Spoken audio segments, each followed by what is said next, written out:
Dan and Becky crouch behind a crumbling sandstone wall under the moon's cold glow. Their hearts pound as they slip deeper into the forbidden passage beneath the remote ruin. Dust coats their lungs. In the stale air, each footstep whispers warnings they refuse to heed. A single electric torch reveals carved walls that seem to twist in the wavering light, every crack suggesting eyes that follow their trespass. They left their tour group hours ago, eager for a private thrill. Dan insisted on exploring a locked gate, the padlock rusted and brittle. He cracked it open with a single blow. Beyond, the corridor plunged into silence broken only by distant dripping. Becky's face grew pale, her fingers shaking, but they pressed on. At last they come upon a hidden chamber, its entrance half buried by centuries of shifting sand. Inside stands a sarcophagus, elaborate glyphs etched into its blackened stone. The musty smell of something ancient and preserved envelops them. Becky swallows hard, noticing how a part of the lid lies ajar. Dan's curiosity leaps ahead of caution. He pushes the lid with trembling hands. It slides open, and inside they see the mummy. Not just any mummy. Its bandages are meticulously wrapped, but the face seems caught in a tortured expression, jaw slightly unhinged, as though gasping for air. Something about the vacant eye sockets beckons them to peer closer, commanding their attention with a strange, silent pull. Becky feels a sudden chill brush across her neck, as if a soft exhalation had drifted from the mummy's open mouth.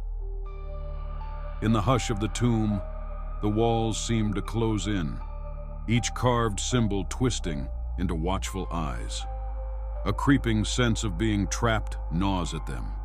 Dan tries to tear his gaze away from the mummy's face, but finds himself transfixed, his breath hitching as if a pair of invisible hands press on his chest.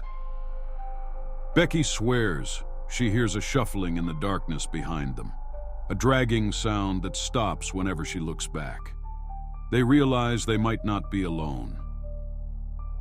The torch flickers, casting flickering shadows on the sarcophagus. Becky lurches forward, wanting to bolt, but an overwhelming dread anchors her feet to the stone floor. Her mind pounds with the thought that they have trespassed where they are not welcome, that something ancient and restless has awakened to greet them. Dan can't move either, pinned by a sensation that the chamber itself is alive, that the stone blocks are vibrating with a pulse older than memory. In the darkness beyond the torch's reach, a subtle rustling grows, resembling the soft scraping of linen across rock. Dan tries to speak, but his throat contracts, his voice lost somewhere between his heart and his tongue. Then he finally tears himself away. They both stumble back toward the entrance, fumbling for any path out of the chamber. The corridor behind them twists in the dark as though the tomb rewrites its own map. Their frantic steps echo, each beat a reminder that every turn leads them further from escape. Panic sets in when they realize the faint daylight is gone, replaced by impenetrable shadow. A gust of stale wind sweeps by, bringing an unmistakable hiss that sets Becky's skin crawling. She thinks she feels coarse bandages brush her ankle, but when she looks, there's nothing. Their only guide is the trembling circle of light which now seems weaker, as if something is draining its power. Around a final bend, the corridor splits in two. They choose left, hearing an urgent scraping behind them. The second path is lost, and they no longer know which way leads out. In the flickering torchlight, Dan catches a glimpse of the mummy at the edge of his vision, dark sockets locking onto him as though from behind glass. He feels it smiling, a grin made of centuries-old secrets. Becky pulls at his arm, tears in her eyes.